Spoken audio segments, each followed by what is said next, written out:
지난 7월 6일에 김천에 있는 문화예술회관의 공연을 앞둔 소프라노이면서 오페라 가수인 이상은 자매님이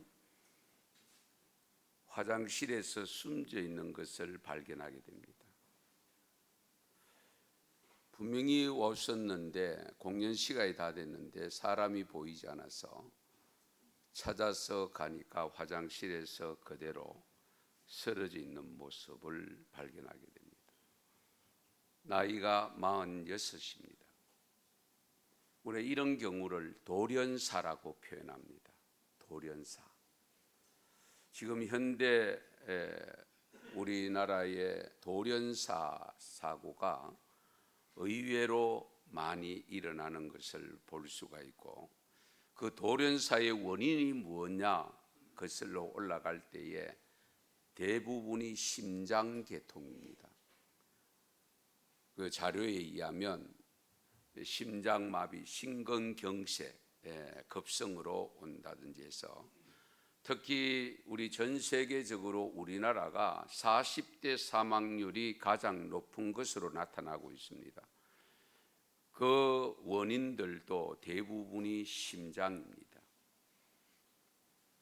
그러면 왜 그런 현상이 일어나느냐고 했을 때에 대개 과중한 업무로 인한 스트레스가 원인이다. 이제 그렇게 의사들이 발표를 하고 있습니다. 사실 우리가 살아가는 대한민국에 사는 사람들은 누구나 다 느끼지만 정말 열심히 살아온 분들이고 열심히 살고 있는 분들입니다. 너무 열심히 살다 보니까 일 중독이 되어지고 쉼이 제대로 되지 않음으로 인해서 이런 돌연사가 많이 발생한다는 것도 우리가 익히 알고 있습니다. 사실 정신없이 사는 사람들이 많지요.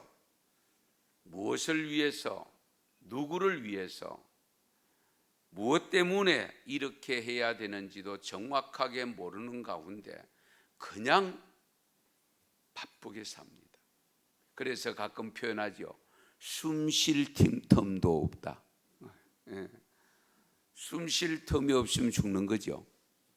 숨 쉴 틈도 없이 바쁘게 살아간다는 고백을 합니다. 그래서 또 한편으로 가끔 나도 좀 쉬고 싶다. 또 그렇게 표현하는 분들도 있죠. 여러분들도 아마 그런 생각이 들 때가 있습니다. 좀 쉬었으면 좋겠다. 그런데 함부로 쉴 수는 없고, 그래서 알면서도 그 길을 가고 있다는 사실입니다. 그렇게 바쁘게 살아가는 삶이 과연 나의 인생을 정말 아름답게 만들어주고 있는가?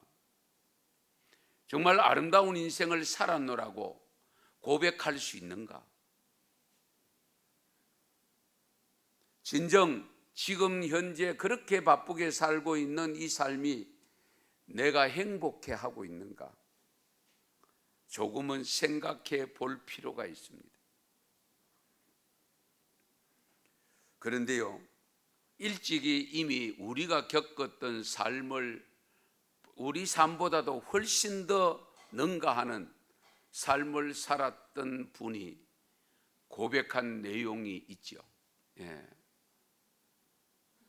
전도서에 보면 솔로몬이 기록한 고백의 내용이잖아요.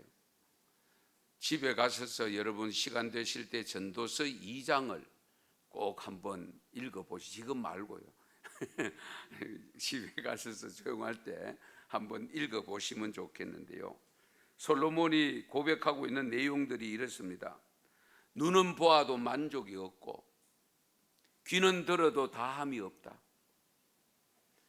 지식도 만족을 주지 못하고 쾌락도 만족을 주지 못하고 사업을 크게 해보아도 만족이 없고 거린 같은 별장을 짓고 살아보아도 만족이 없다고 했습니다. 텃밭도 가꾸어 보고 정원도 아름답게 꾸며보고 뭐 저택을 가졌지만 그런 것들이 마음에 만족을 주지 못한다고 했습니다. 보물도 가져보고 쌓아놓고 살아보기도 하고 또 가축과 넓은 농장도 가져보았지만은 만족이 없다고 고백했습니다. 특히 우리가 잘 아는 대로 솔로몬은 처첩을 얼마나 많이 두었습니까? 그 고백도 하고 있습니다. 그 만족이 없다는 겁니다. 자기가 하고 싶은 거 다 해보고 갖고 싶은 거 다 가져보았지만은 결국은 그 모든 것이 바람을 잡는 것과 같았다라고 했습니다. 바람이 잡힙니까? 자기가 누려왔던 그 모든 것들이 결국 바람을 잡는 것과 같았다.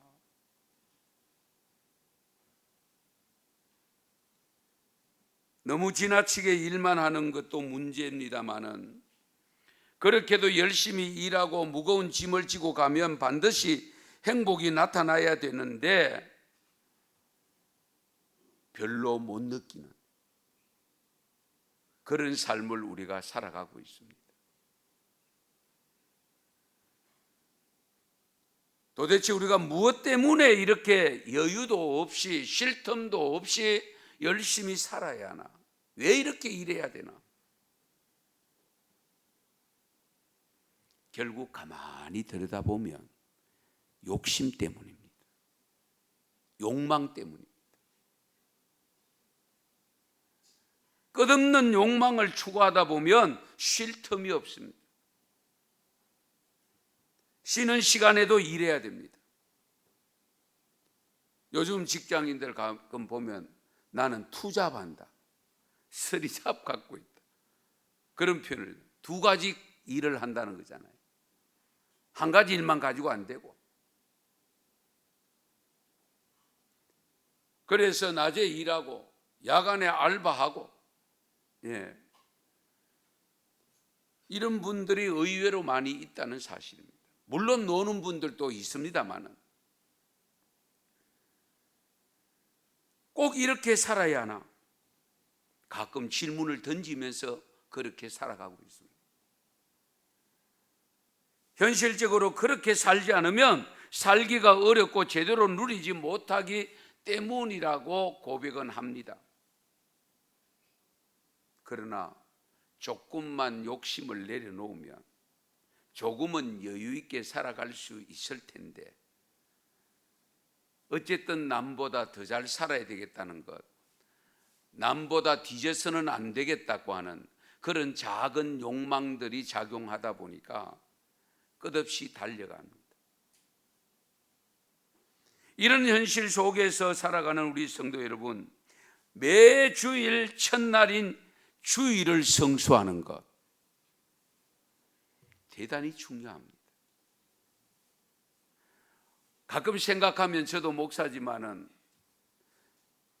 6일 동안, 요즘은 주 5일입니다만은 6일 동안 5일 동안 일하고 또 주일날 교회 가서 봉사하고 사역하고 쉴 틈이 없네, 이런 생각이 들 때가 있잖아요. 그러나 다른 일입니다. 다른 일. 하던 일을 계속하면 스트레스죠. 그러나 주의 날에는 어디예요?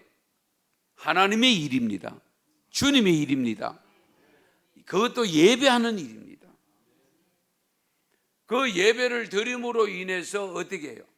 우리의 안식을 주시기 위해서 안식일을 정해놓고 주일을 정해놓은 거잖아요. 이 점을 우리가 항상 염두에 두셔야 됩니다. 지금 우리 근로 시간이 많이 단축되고 또 단축해야 된다고 아우성치고 있습니다만은 어쨌든 무슨 일을 하든지 쉼이 필요하다는 것은 우리가 다 느끼고 있는 부분입니다. 특히 우리나라 사람들은 죽을 똥 살 똥 모르고 일하는 분들입니다. 그래서 우리 한창 개발될 때에 70년대 저 해외에 근로자로 나가고 간호사로 나가서 돈 벌어 오던 그 시절, 정말 쉴 틈 없이 일을 한 것이 사실이고, 어쩌면 그 열심히 살았던 우리 선배들 때문에 오늘의 이 부를 누리고 있다는 것도 부인할 수가 없습니다.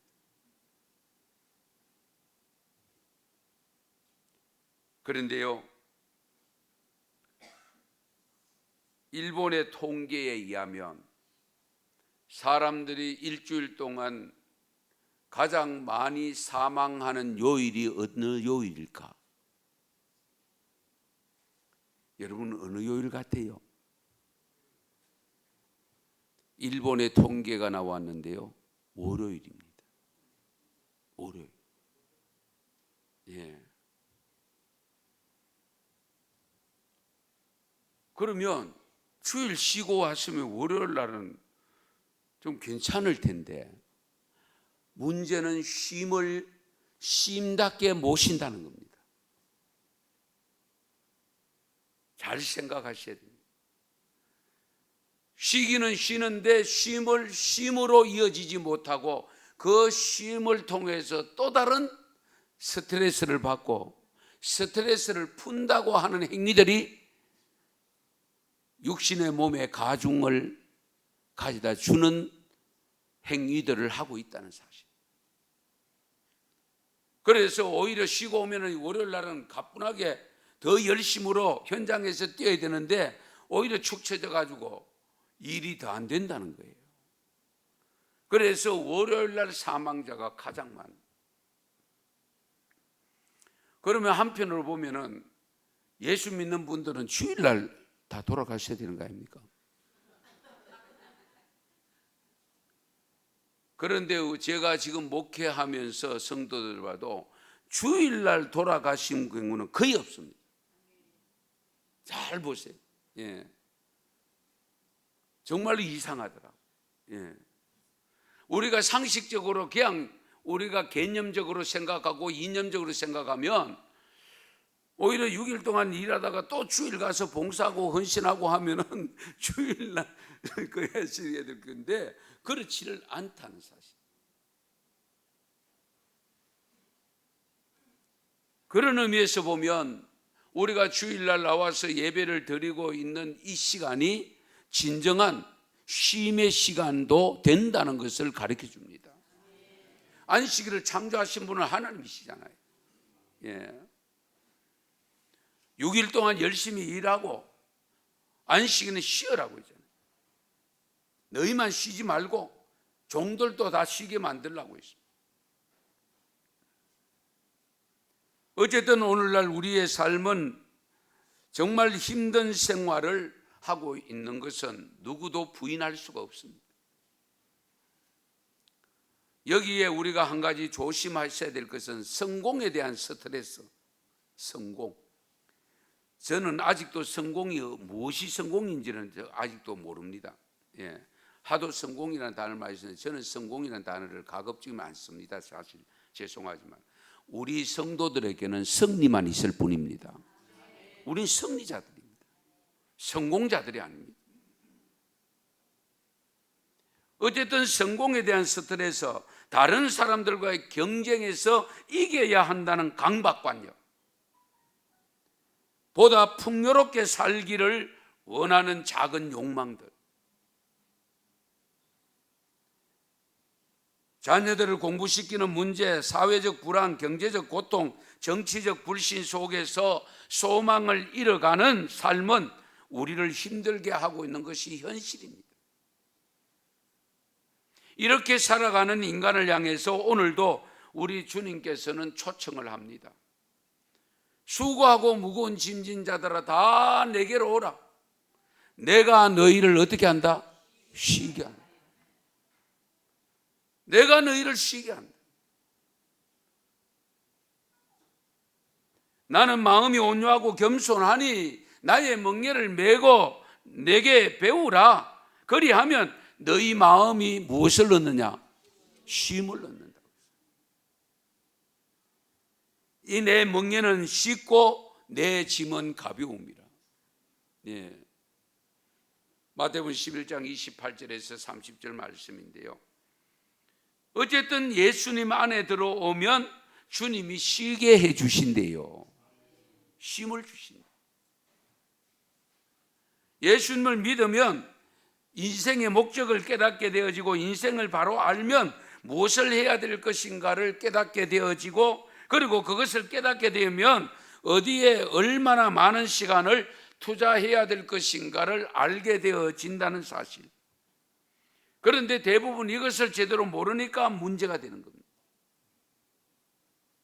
우리 하나님은 우리 인간들에게 아름다운 쉼을 허락하시고, 그로 인해서 복을 누리도록 주의 날을 허락해 주신 거예요. 이번 주하고 다음 주가 휴가철 피크라고, 절정이라고 뉴스에 보도가 되는데, 이번 주는 우리 성도들이 저기 오시는 오늘 더 많이 나오셨네요. 예, 감사합니다. 찬양대도 오늘 풀로 다 나오시고, 예. 우리 주님이 주시는 쉼을 가질 수 있기 바랍니다. 그러면 어떻게 쉴 것인가? 좋은 휴식 습관은 큰 재산입니다. 같이 쉬는 시간을 줘도 쉴 줄 몰라서 못 쉬는 분이 있고요, 쉬기는 쉬는데 그 쉼이 진정한 쉼이 안 되는 경우도 있고요. 그러면 우리가 어떻게 쉬어야 잘 쉬었다고 할 수 있을까?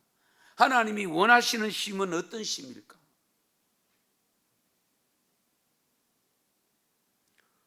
주일은 단순히 쉬는 날이 아닙니다.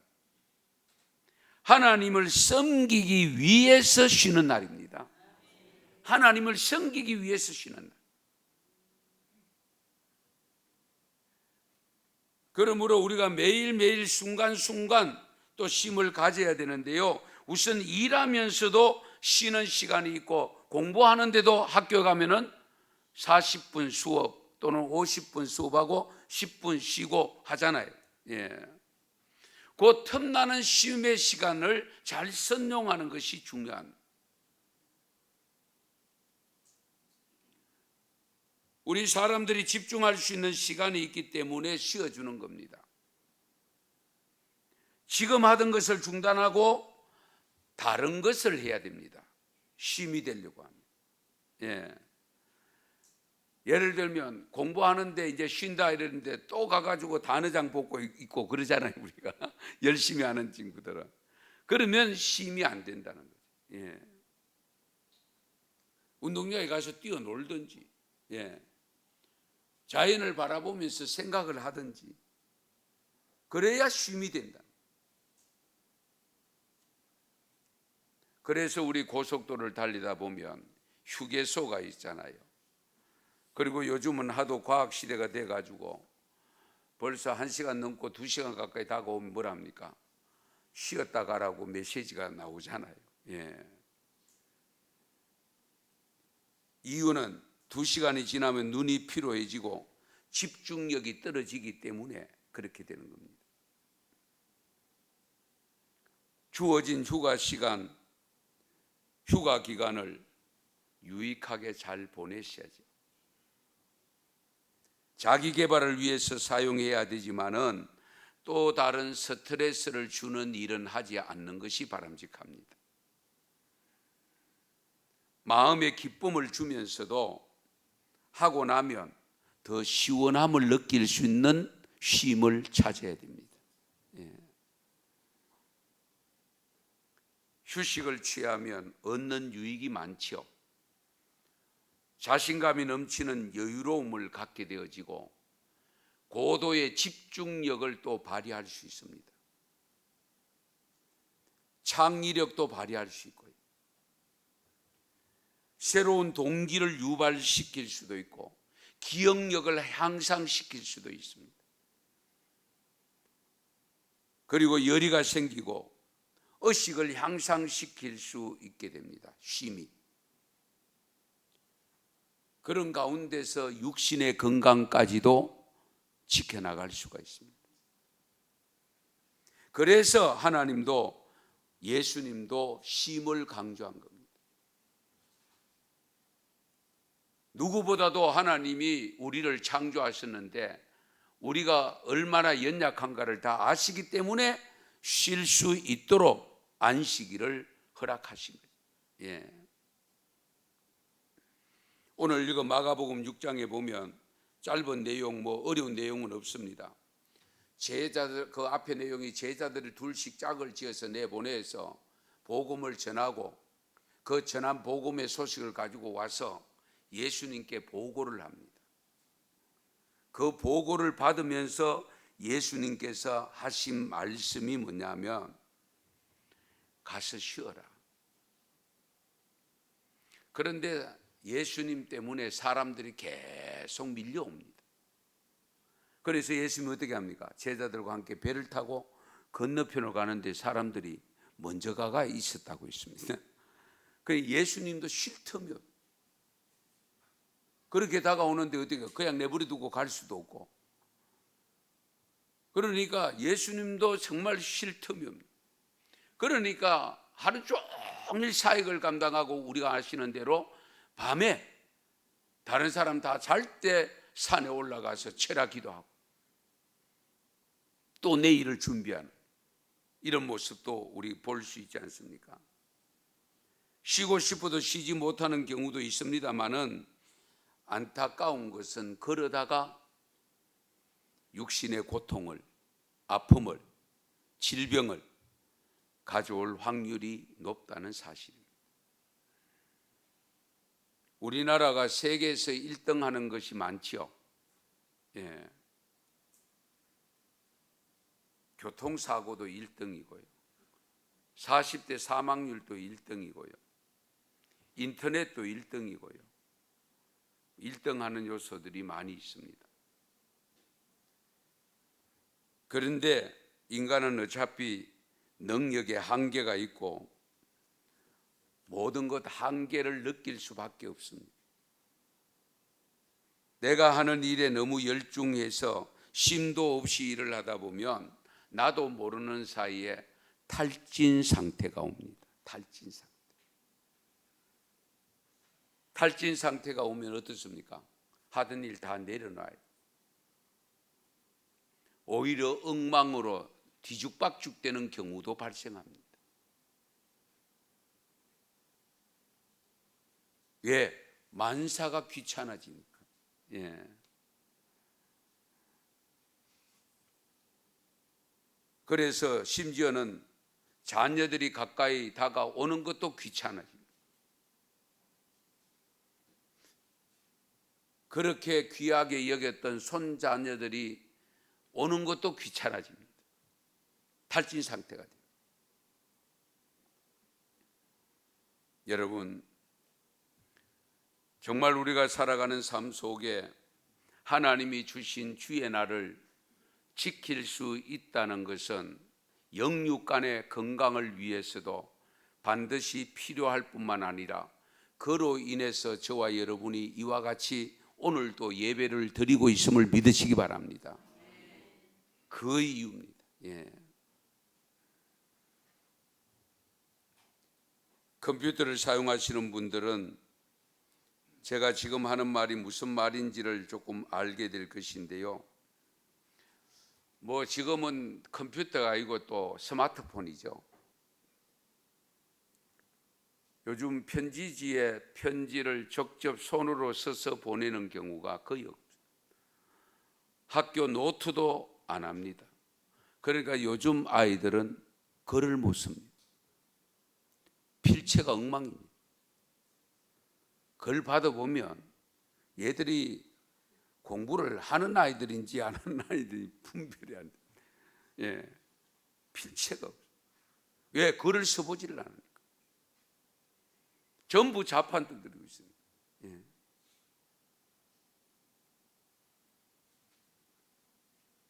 그 내용도 길게 안 하잖아요. 문자를 보내도 짧게 보내잖아요. 예. 옛날에도 제가 군대에 있을 때도요, 우리 병사들에게 부모님에게 편지를 한 번씩 쓰도록 하잖아요. 안부 편지. 그런데 보면 편지에 글을 잘 안 써본 친구들은 부모님 전상서 해놓고는 밑에는 글 서내를 가지를 못합니다. 예. 소대장님 좀 서주세요. 본대장님 좀 서주세요. 네, 이렇게 하는 경우들이 많거든요. 그런 측면에서 요즘은 어떻습니까? 여러분이 휴대폰 사용하다 보면 휴지통이라는 것이 있습니다. 지우면 들어가는 통이 있습니다. 그 휴지통도 다 찰 때가 있어요. 그러면 그 안에 거 다 지워야 돼요. 그렇죠? 예, 비워내야 돼요.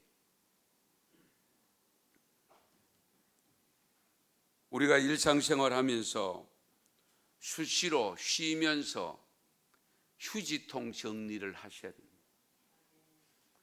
우리 교회가 이렇게 규모가 그렇게 크지 않은데도 쓰레기가 얼마나 많이 나오지. 오늘도 아침부터 쓰레기 봉투 갖고 내려가시는 분이 계셨잖아요. 그 차면 비워야 됩니다. 쓸데없는 걱정 좀 비우시고요. 염려도 비우시고 세상적인 욕심도 좀 버리시고 여유 있는 공간을 확보하셔야 됩니다. 그래서 공간을 아름답게 채울 내용의 삶을 생각하셔야 돼요. 사실 우리가 바쁘게 살지만은 여유 있는 삶이 아름답잖아요. 그런데 오늘 우리들은 여유가 별로 없습니다. 시간이 너무 빡빡합니다. 생각할 겨를도 없을 정도입니다. 신경 쓸 일이 얼마나 많은지. 커피 한 잔 넣고 음미하면서 여러분 마십니까? 저도 죄송하지만 숭늉 마시듯이 마십니다.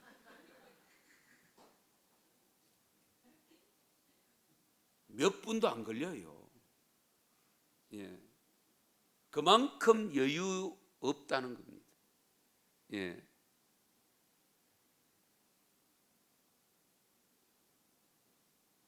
예수님은 그렇게 바쁜 와중에서도 제자들에게 쉬라고 합니다. 자신도 가끔씩 쉬어갑니다마는 어쨌든 그 쉼의 시간을 이용해서 하나님과 교통하는 시간을 갖잖아요. 혹시 휴가 계획을 하고 있는 분 계시는지 모르겠습니다마는 여백을 좀 많이 만드십시오. 그래서 오늘 말씀의 제목이 여백입니다. 여백. 다른 거 생각하지 마시고 지금까지 당신의 삶을 어렵게 만들고 힘들어했던 것까지도 다 지워버리시고 비워놓으시고 그 빈자리에 무엇을 그릴 것인가, 무엇을 채울 것인가, 그걸 좀 생각하시고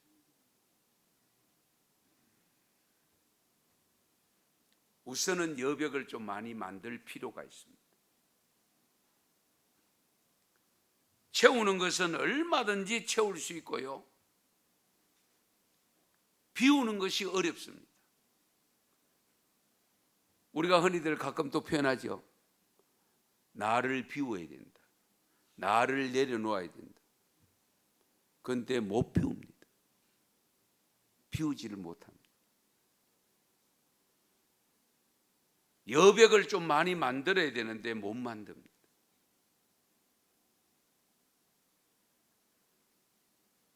휴가 갔어도 또 집 걱정하고 또 아이들 공부 걱정하고 계약해서 학원 갈 걱정해야 되고 하여튼 물밀듯이 밀려옵니다.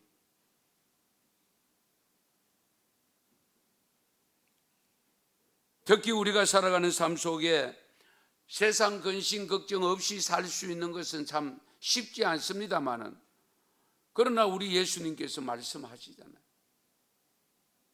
모든 염려 걱정하지 말고 내게로 와서 쉬어라.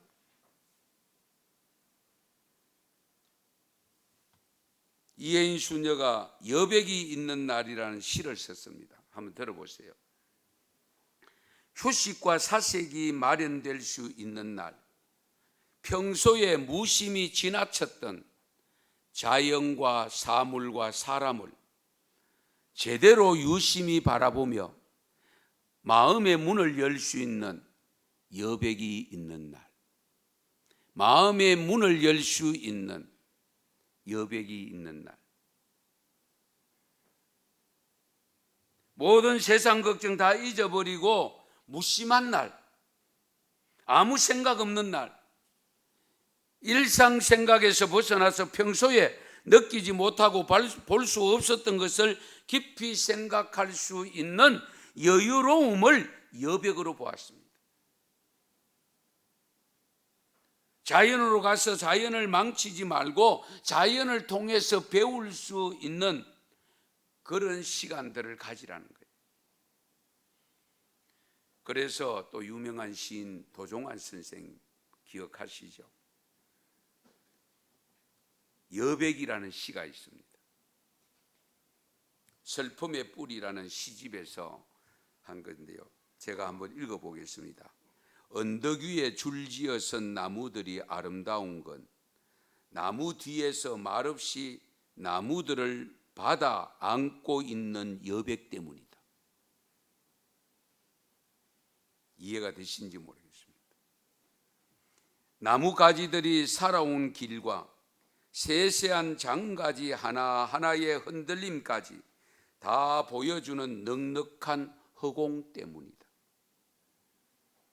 빽빽한 숲에서 보이지 않는 나뭇가지들끼리의 균형, 가장 자연스럽게 뻗어 있는 생명의 손가락을 일일이 쓰다듬어 주고 있는 빈 하늘 때문이다.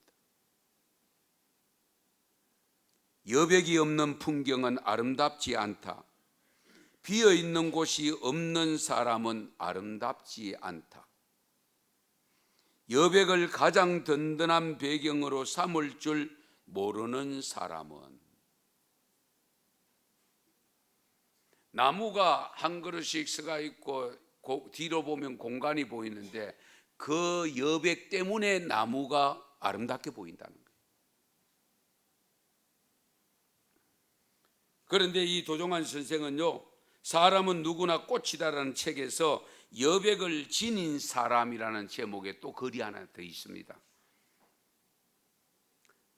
사람도 여백이 있는 사람이 인간답게 느껴진다. 빈틈이 없고 매사에 완벽하며 늘 완전 무장을 하고 있는 듯 보이는 사람보다는 어딘가 한 군데 빈 여백을 지니고 있는 듯해 보이는 사람이 더 정겹게 느껴진다. 그렇죠? 완벽하다고 느끼는 사람 만나면 답답합니다. 힘듭니다. 조금 부족하다고 느껴지는 사람 만날 때에 여유가 있습니다. 또 뒤에 이렇게 합니다. 뒤에 언제나 든든한 힘과 막강한 무엇이 꽉 차 있는 것처럼 보이는 사람보다는 텅 비어 있는 허공이 배경이 되어 있는 사람이 인간다운 매력을 준다. 여백이 있는 풍경이 아름답듯 여백을 지닌 사람이 더 아름다운 사람이 아닐까.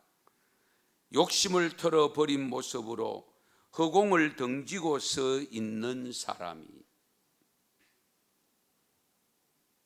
쉼을 통해 만들어진 여백을 무엇으로 채울 것인가. 어차피 제도적으로 주어진 주 5일 근무라는 것, 여백이 만들어져 있기는 한데 그 여백을 여러분들은 혹 무엇으로 채우고 있는지, 휴가를 통해서 작은 쉼들을 통해서 만들어진 여백을 그대로 남겨놓을 것인가, 빈자리로, 아니면 무엇인가 채울 것인가. 여백이 있는 것을 보면 어린아이들은 가만 못 봅니다. 가지고 가서 그림을 그리든지 무엇을 붙여놓든지 그 여백을 채우는 모습을 보게 됩니다.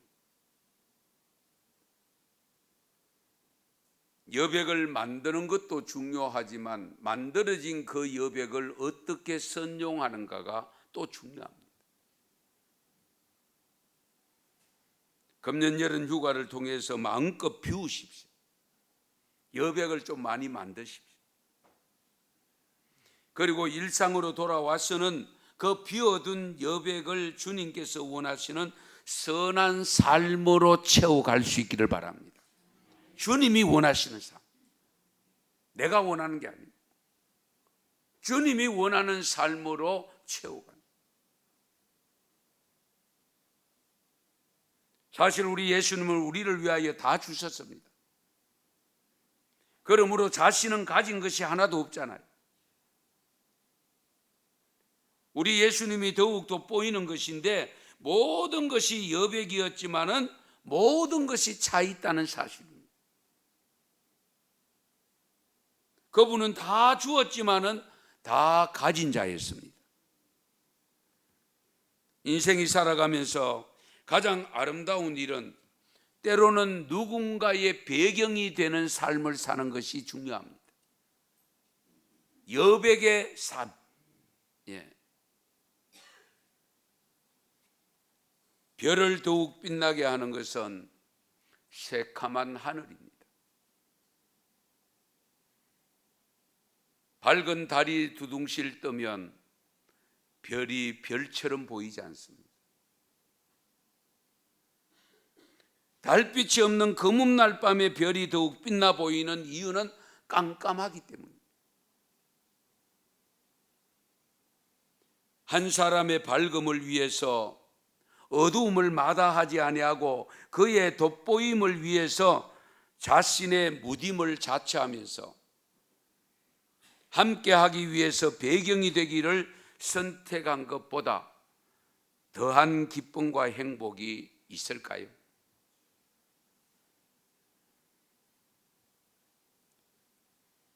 여러분의 담임 목사가 배경이 되어 주는 것으로 여러분의 영적인 삶이 부해진다면 이 목사는 얼마든지 여백의 삶으로 가려고 합니다. 제가 여백의 삶이 되어질 때에 여러분이 돋보이는 삶으로 나타나기만 한다면, 정말 아름다운 신앙 영적인 모습으로 나타나기만 한다면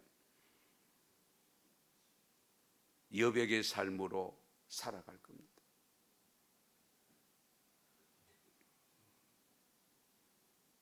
혹시라도 이 말씀을 들으면서 쉼은 무슨 쉼이냐, 주 5일 좋아하네, 그런 것하고는 나와 상관없어, 혹 이런 생각을 갖는 분은 없습니까?